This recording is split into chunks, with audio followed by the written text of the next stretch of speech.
Hello! Happy Thursday.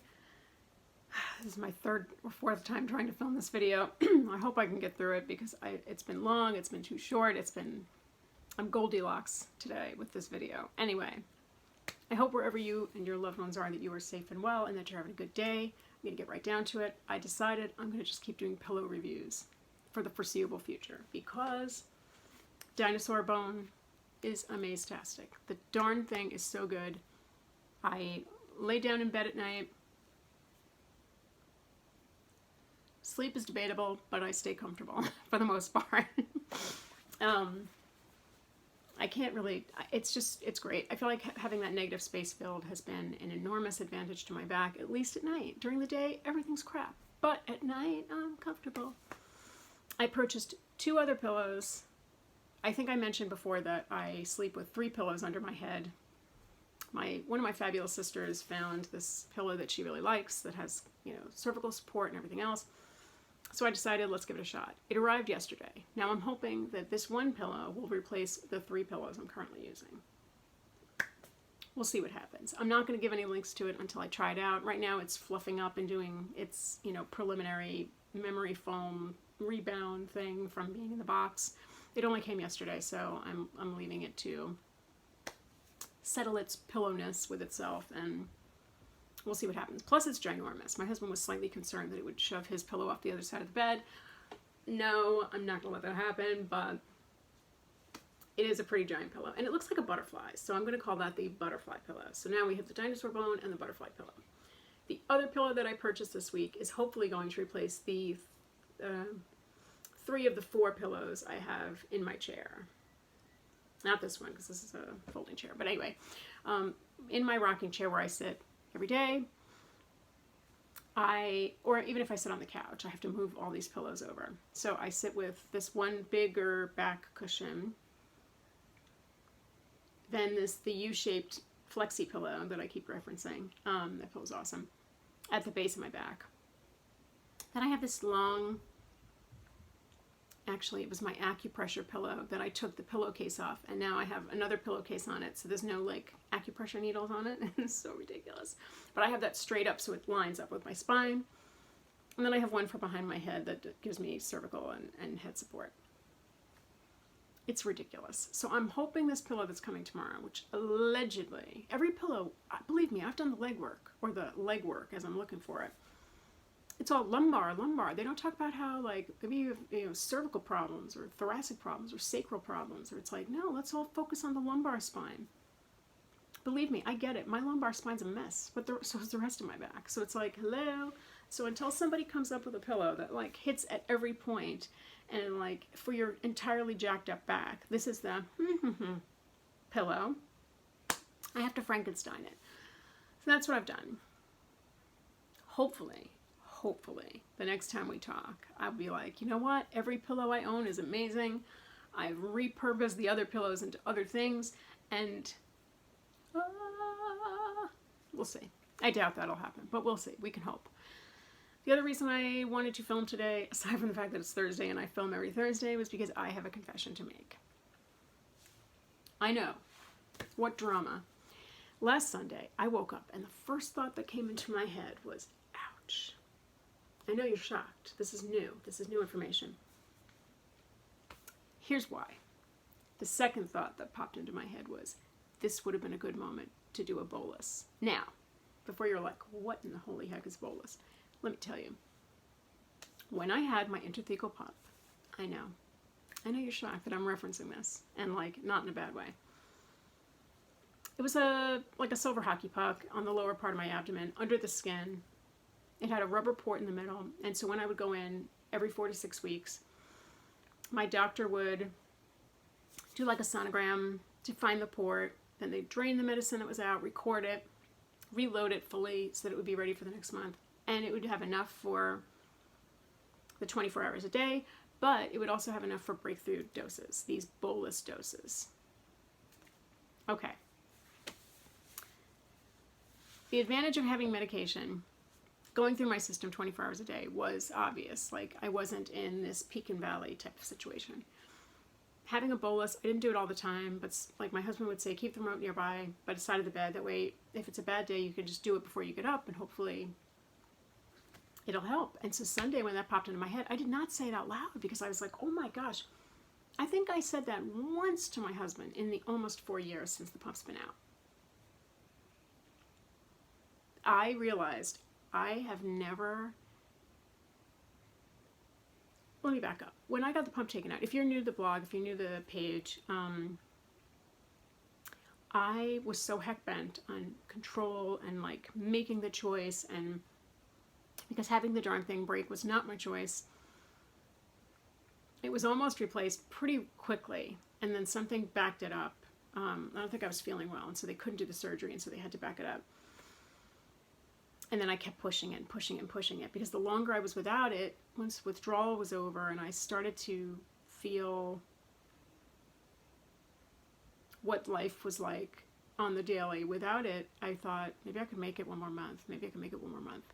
And then pretty soon, it was the summer, and then I was just like, I want it out. And at that point, it became imperative to take it out or replace it, because I had wiring from my abdomen to my spine and then throughout my spine. And so you can't have just wiring hanging around, because the longer it's dry, the longer it's not in use, the chance it could crack and things like that. So they were like, we got to make a choice here.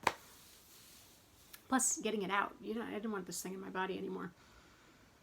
But I was so heck bent on owning that choice, and I was almost cocky about it. Like, I've made this choice, I'm good with it. And I don't think I ever allowed myself a moment to say, or at least I don't remember if I did, out loud, I'm sad because this part of my life is over, this relief is over, and I miss the relief it brought me.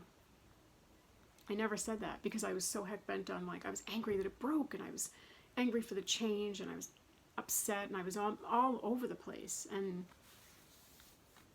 I don't remember a lot of things. I was going to say some things. I don't remember a lot of things.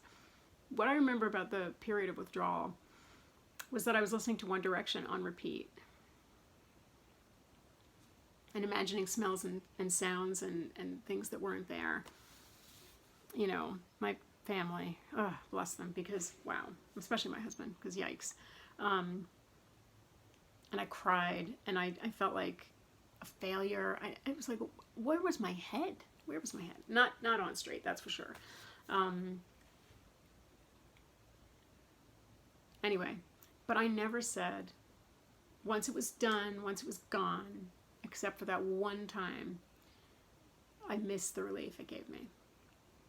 And I missed the relief of being able to grab the remote before I even got out of bed. I didn't have to sip water. I didn't have to take a pill. I didn't have to take any breakthrough meds.